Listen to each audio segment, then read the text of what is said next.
MD channel के election latest में आप सबका स्वागत है। आज हमारे बीच चर्चा करने के लिए मौजूद हैं एस किरमानी। ये प्रेसिडेंट हैं society for upliftment of minorities. भाई इलेक्शन चल रहा है, किरमानी साहब आपका बहुत बहुत स्वागत है।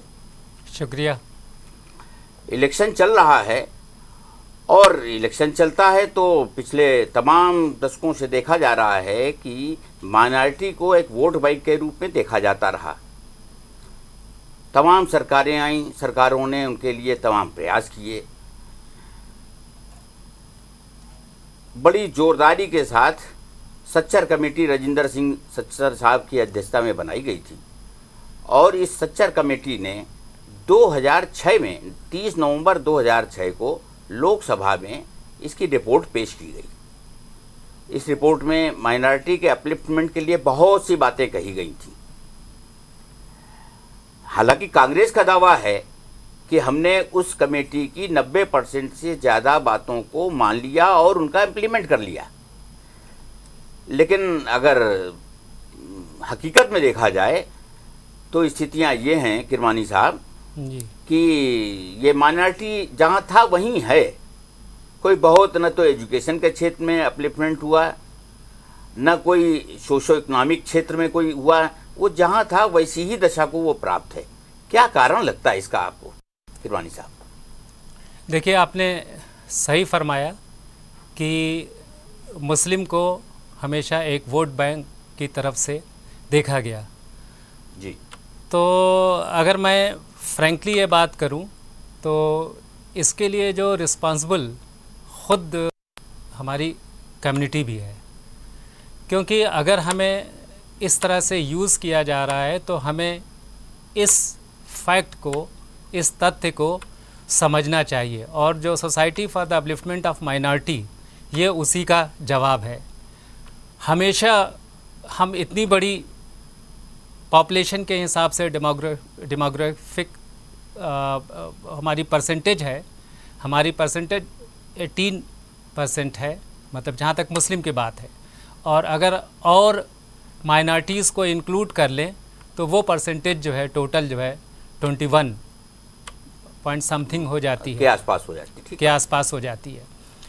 अब अगर पर्टिकुलरली अगर मुस्लिम माइनॉरिटी की बात करें तो हमेशा से ये रहा है कि इस बार सपा, इस पहले कांग्रेस, फिर सपा, फिर बसपा, ठीक है, और उन लोगों ने हमेशा मुस्लिम माइनॉरिटी को टेक इट ग्रांटेड लिया है।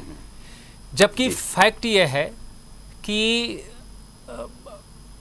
कम्युनिटी क्या, हर कास्ट अपना एक वोट बैंक बनाकर 2%, 3% वोट बैंक बनाकर वो अपने को पार्टिसिपेट कराती है और बार्गेन करती है। लेकिन बदकिस्मती ये है कि वैसे लोग जुड़ते हैं या मुस्लिम कम्युनिटी से ऐसे लोगों को ही चुना जाता है जो अपनी आवाज़ को, अपनी बात को प्रॉपरली नहीं रख सकते।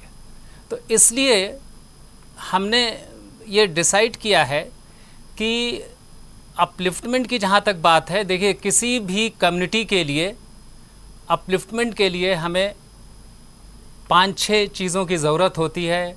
एक तो हम एजुकेशनली, सबसे पहली चीज़ है कि एजुकेशनली स्ट्रांग हो, इकोनॉमिकली स्ट्रांग हो, सोशली एंड कल्चरली और पॉलिटिकली।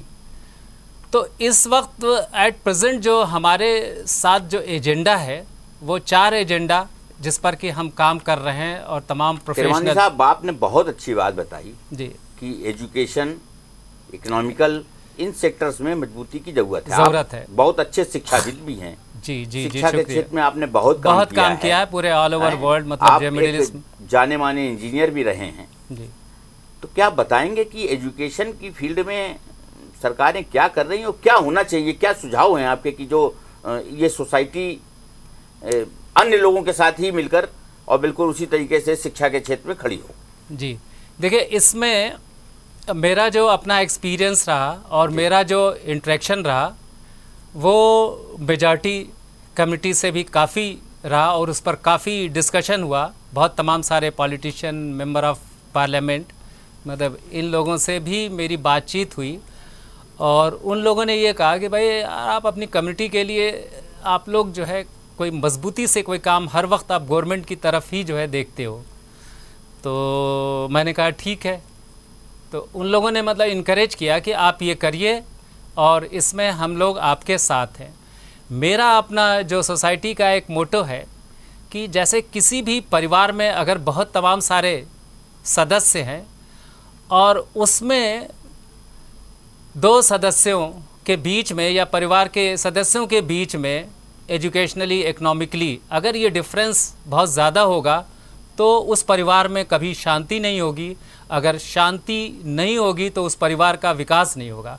और इसी को हम बड़े तौर पर समाज, देश से जोड़ सकते हैं। और किसी भी देश में अगर इतना डिफरेंस होगा, इतना अंतर होगा, तो वो उस कम्युनिटी में आपस में एक पीस नहीं होगी और कुछ न कुछ एक मन मुटाव जो है कि एक रहेगा। और हमेशा हम देखेंगे कि एक पर्टिकुलर मेंबर अगर लेफ़्ट आउट है तो वहाँ प्रोग्रेस, जो हम प्रोग्रेस करेंगे तो वो प्रोग्रेस एक स्टेबल नहीं होगा, एक उसमें अस्थायित्व नहीं होगा। इसलिए ये ज़रूरी है। यहाँ पर उसके कॉन्ट्रेरी हम एग्ज़ाम्पल दें यूनाइटेड स्टेट्स ऑफ अमेरिका और दूसरे मुल्कों का। हाँ। वहाँ पर माइनॉरिटी कम्युनिटी, जैसे मोर पर्टिकुलरली फॉर यूनाइटेड, ख़ास तौर से यूनाइटेड स्टेट्स ऑफ अमेरिका में जो ज्यूज़ हैं वो माइनॉरिटी में हैं, लेकिन वो इकनॉमी, एजुकेशन, सभी चीज़ों को कंट्रोल करते हैं। लेकिन उनके द्वारा बहुत तमाम सारी चैरिटेबल एक्टिविटी पूरे मुल्क के लिए की जा सकती है। और आज अमेरिका हर फील्ड में सबसे धनधान्य है।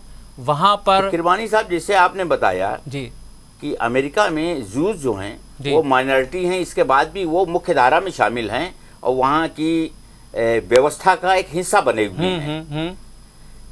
तो क्या यहाँ पर वो प्रयास नहीं हो रहे हैं? नहीं, यहाँ पर पहली चीज हुए हैं और हम कर नहीं पा रहे हैं। पहली चीज तो जो ये मुख्य धारा की बात है, ठीक है, हमारे समझ से, क्योंकि मैं जो है कि बहुत अंदरूनी, बहुत अस्पष्ट मतलब जो है आदमी हूँ, और मैं माइनॉरिटी कम्युनिटी को भी अगर जब होता है तो इतना स्पष्ट तौर से बोलते हैं। जो लोग हमें नहीं जानते वो ये भी कह सकते हैं कि ये हमारे विरोधी हैं। लेकिन बात यह है कि मुख्य धारा की बात है, जहाँ तक नेशन की बात है, मुस्लिम कम्युनिटी पूरी तौर से बहुत अच्छी तरह से इससे जुड़ा हुआ है और हर चीज़ में बहुत आगे बढ़ चढ़ कर मतलब जो है कि उसमें बस फ़र्क इतना है, इसमें थोड़ी सेंसिटिविटी ज़्यादा है, इमोशंस काफ़ी है, मुल्क के लिए भी है। और उनको इस बात की शिकायत भी होती है कि हमें ठीक से क्यों नहीं समझा जा रहा है। वो इस चीज़ को उनको इग्नोर करना है, इस बात पे ध्यान नहीं रखना है। और वैसे देखिए तो कम्युनिटी की बात करिए, हर कम्युनिटी में मतलब अच्छे लोग भी हैं, बुरे लोग भी हैं। हाँ, वो तो हर सोसाइटी में। तो सबसे पहले जो हमारी जो सोसाइटी को, जहाँ पर जो हैं, जो लोग हैं काम कर रहे हैं बहुत मजबूती से, ठीक है, वो तो कर रहे हैं। लेकिन अगर मतलब जो है कि मेजॉरिटी कम्युनिटी के अंदर अगर ये बार बार ये सवाल आ रहा है तो हमें उसको दूर करना है। देखिए, पहले तो बात बता दें, ये जहाँ भी मेजॉरिटी और माइनॉरिटी, पहले तो भगवान से ये प्रार्थना करेंगे कि जितनी जल्दी हो मेजॉरिटी और माइनॉरिटी का कॉन्सेप्ट ये ख़त्म हो जाए, ठीक है, उसके लिए हमें काम करना है।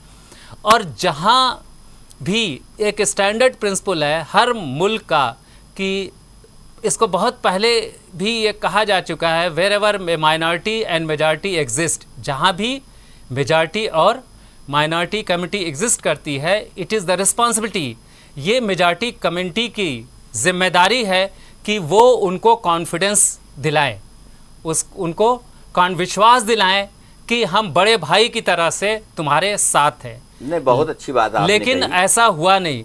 लेकिन इसका ये मतलब तो नहीं है कि हम चुपचाप बैठे रहें। अब हम ये जिम्मेदारी लें कि हम मेजॉरिटी कम्युनिटी को हम ये यकीन दिलाएं कि आप हमारे बड़े भाई हैं और आप हमें साथ लीजिए और हम साथ चलकर मतलब जो काम करेंगे, अन्यथा ये देश की जो प्रोग्रेस होगी, प्रोग्रेस तो देखिए आज अगर आप कुछ भी ना करें तो देश की प्रोग्रेस या किसी भी देश की प्रोग्रेस अपने आप होगी, सभ्यता का विकास अपने आप होगा। क्योंकि आज से अगर 1500 साल पहले की बात देखिए, समय के अनुसार जो विकास होता है, जो विकास आज से 200 साल पहले अगर वो 10 साल में हुआ था तो आज वो 6 महीने में वो विकास हो रहा है। It is a natural process. Kirmani साहब, क्या ये नहीं लगता है कि ये हमारे ही जो राजतंत्र है, राजनीतिक तंत्र जी, मतलब विभिन्न पार्टियों का, किसी एक पार्टी की बात नहीं करूंगा मैं, सभी पार्टियों का जो राजनीतिक तंत्र है वो भी इसमें रुकावट का काम कर रहा है। वो इस सोसाइटी को एजुकेशन नहीं होने दे रहा है। शायद ये वजह नहीं है कि वो पिछड़ापन वहां पे बना हुआ है। बिल्कुल बिल्कुल बिल्कुल। कुछ लोग तो ये जानबूझकर, और कुछ यहाँ पर एक ऐसा सिस्टम मतलब बन गया है जिस दिन हम उसमें हमारी भी मतलब जो है कि जिम्मेदारी है, तो उससे वो देखते हैं जो आप सुनना चाहते हैं, जो बोलना चाहते हैं, जिनसे उनके वोट बैंक का फायदा हो, वही वो बोलते हैं, वही वो सुनाते हैं। ठीक है, तो इसमें इसको अगर ये उल्टा कर लिया जाए, रिवर्स कर लिया जाए कि हम खुद जो है जागरूक होकर, हम खुद जो है, इसमें थोड़ा टाइम लगेगा। जी जी, ठीक है, यहाँ पर हम रुकते हैं एक ब्रेक के लिए। जी जी, जल्द ही हम फिर से अपनी चर्चा को आगे जारी रखेंगे।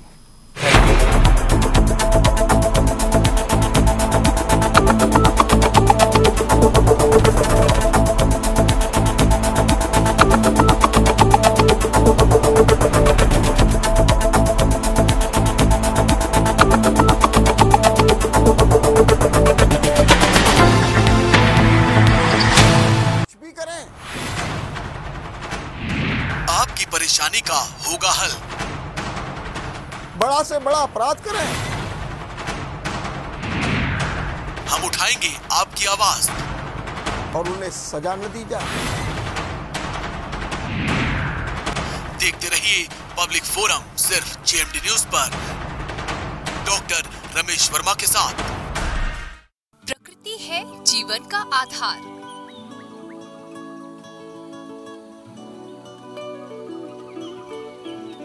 प्रकृति में है हर रोग का निदान।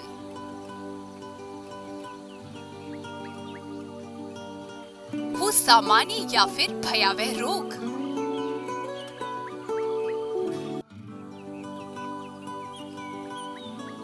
जो लेंगे शरण प्रकृति की, रहेंगे निरोग।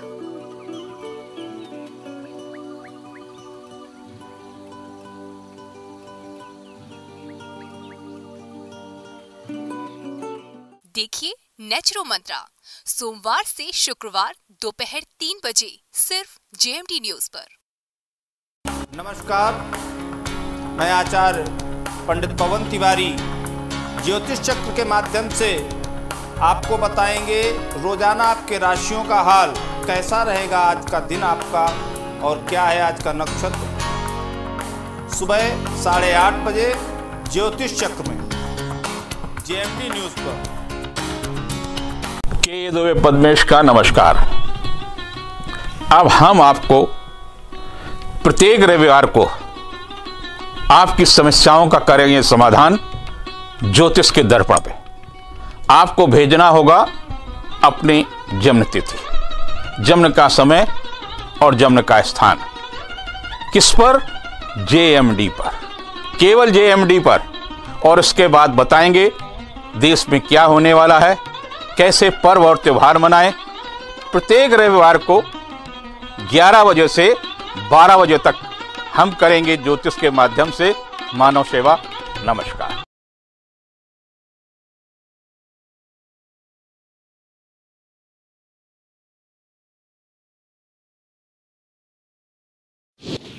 आप देख रहे हैं जेएमडी न्यूज, आम जन की आवाज।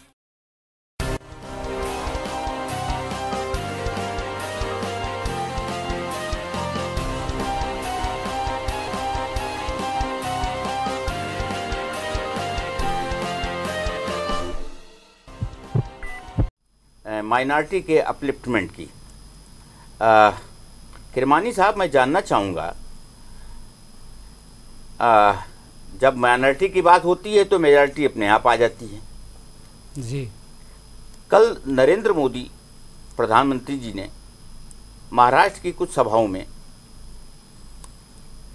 पहले समझौता एक्सप्रेस के धमाके, मालेगांव के धमाकों में जिन लोगों पर आरोप लगाए गए थे उनको बरी करने का विषय उठाते हुए हिंदू आतंकवाद शब्द का उल्लेख करते हुए कहा कि एक पार्टी ने उस जमाने में जब ये घटनाएं हुई थी तो इन लोगों को हिंदू आतंकवाद की संज्ञा दी थी और आज वो सब बरी कर दिए गए। तो इसको किस नजरिए से आप देख रहे हैं? क्या वो वोट इकट्ठा करना चाहते हैं? देखिए, पहले बात बरी कर दिया गया तो इसमें तो बहुत तमाम सारे ऐसे मुस्लिम माइनॉरिटी कम्युनिटी के लोग भी थे जिनको आतंकवादी कहा गया, वो बरी कर दिए गए।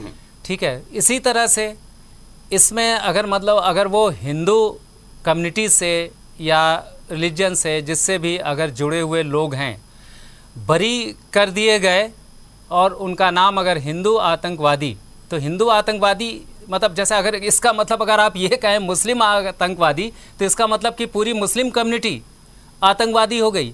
ये तो एक नोशन है, जैसे किसी का नाम ये कानपुरी, तो उसमें ये कि ये जो आतंकवादी है ये इस कम्युनिटी से, उसी तरह से अगर हिंदू कम्युनिटी में है तो उसका जो पॉजिटिव, मैं पॉजिटिव साइड लेके चल रहा हूँ पहले, कि वो हिंदू कम्युनिटी से था। बाकी बरी होने का जो सवाल है ये कोर्ट की एक प्रक्रिया होती है, उसमें ये भी कभी कभी जज ये भी कहते हैं मुझे अफसोस है कि इनको मुझे बरी करना पड़ रहा है।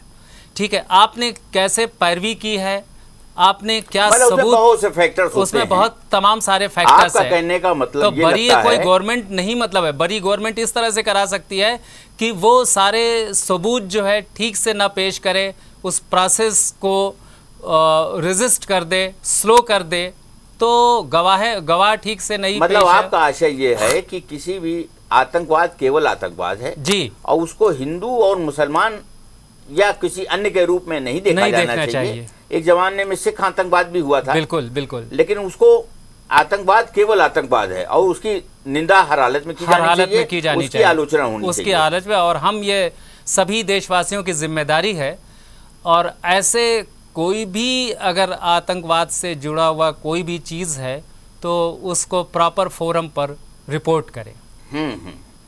असली बात यह है जी कि अगर कहीं आतंकवाद की घटना होती है तो उसको उचित स्थान पर उसकी शिकायत की जानी चाहिए, जो लोग उसके दोषी हैं उनके खिलाफ कार्रवाई होनी चाहिए, लेकिन उसको किसी कम्युनिटी के रूप में देखा जाना उचित नहीं है।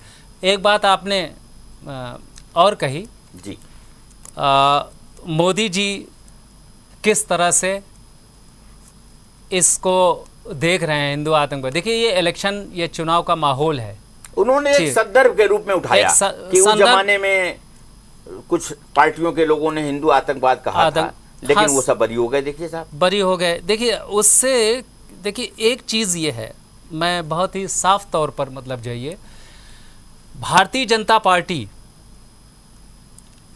ये मान चुकी है, भारतीय जनता पार्टी, मोदी या जो भी है वो भारतीय जनता पार्टी, कि उसको मुस्लिम वोट नहीं मिलता है, उसको माइनस करके चले।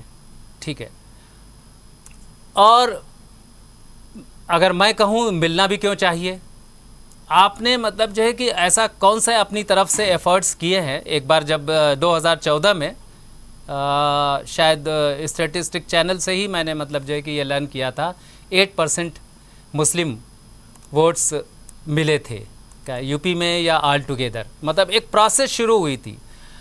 अब इस प्रोसेस को अगर वो कंटिन्यू कर लेते तो उनका पार्टिसिपेशन हो जाता, लेकिन अभी तो चुनाव परिणाम ही बता पाएंगे चुनाव परिणाम कि 1% से प्लस हो रहे हैं, हाँ, कि माइनस हो रहे हैं, हाँ, कि वहीं पर स्टैंड कर रहे हैं। जी जी जी, अभी तो चुनाव का दौर है, तो इस समय तो हर पार्टी और हर पार्टी का नेता इस प्रयास में लगा हुआ है कि भाई उसको अधिक से अधिक वोट मिलें, और जाहिर बात है सरकार का पक्ष है तो 5 साल के उनके अपने जो उन्होंने गतिविधियां की हैं, जो कुछ उन्होंने देश के उत्थान के लिए काम किए होंगे, उनको वो आगे रखकर वोट मांग रहे हैं। आज एक बात कांग्रेस के जी हाँ, राहुल गांधी साहब ने भी अपना घोषणा पत्र जारी किया है। जी, आप चूंकि बहुत शिक्षा विभाग से जुड़े हुए हैं, शैक्षिक कार्यक्रमों से जुड़े रहते हैं, इसलिए मैं जानना चाहूँगा कि जो अगर फौरी तौर पर जैसे उन्होंने एक गरीब परिवार को 72,000 रुपये की गारंटी सालाना देने की बात कही है, इसके अलावा उन्होंने एजुकेशन की बात भी कही है, उन्होंने सरकारी सिस्टम जो है स्वास्थ्य का उसको अपग्रेड करने की बात कही है कि हमको उस पर विश्वास करना चाहिए। तो ये राहुल गांधी जी ने जो आज घोषणा की, राष्ट्रीय अध्यक्ष के रूप में अपने घोषणा पत्र जारी किया है, उस पर आपको क्या कहना है?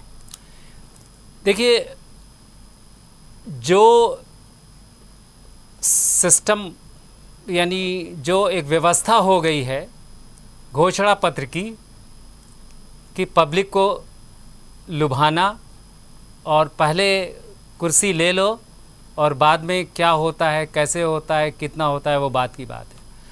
तो जहाँ तक राहुल, जो मैं समझता हूँ कि राहुल गांधी या उनके घोषणा पत्र की बात है, वो ऑलरेडी इसका रिज़ल्ट, इसका परिणाम देख चुके हैं।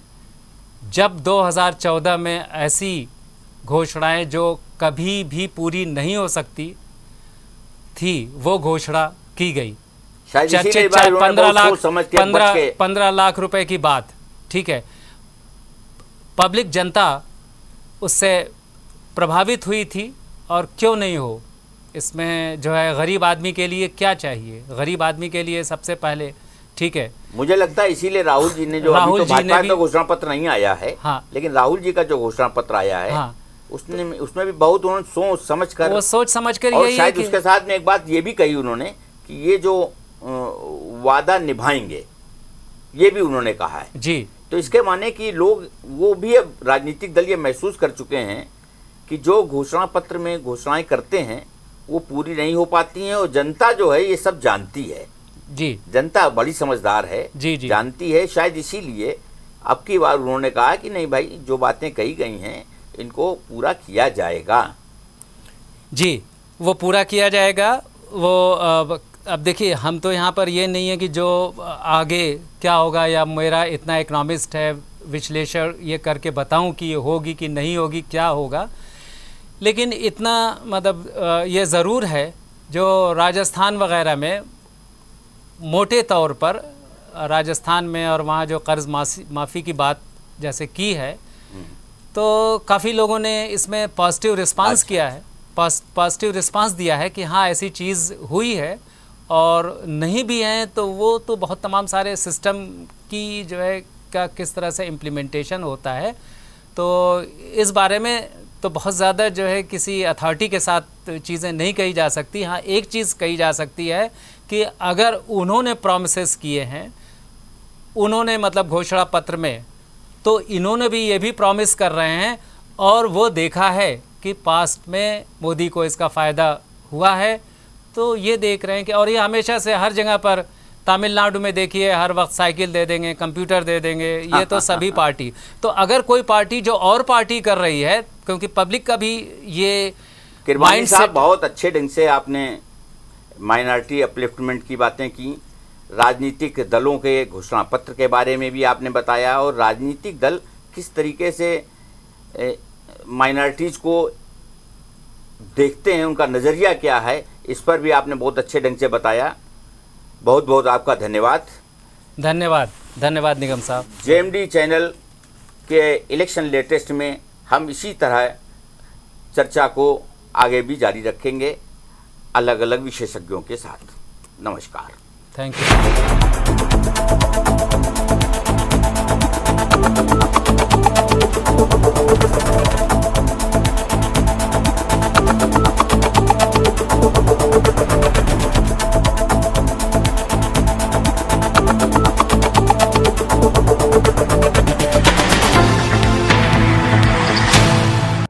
Media has changed, and so is the tool.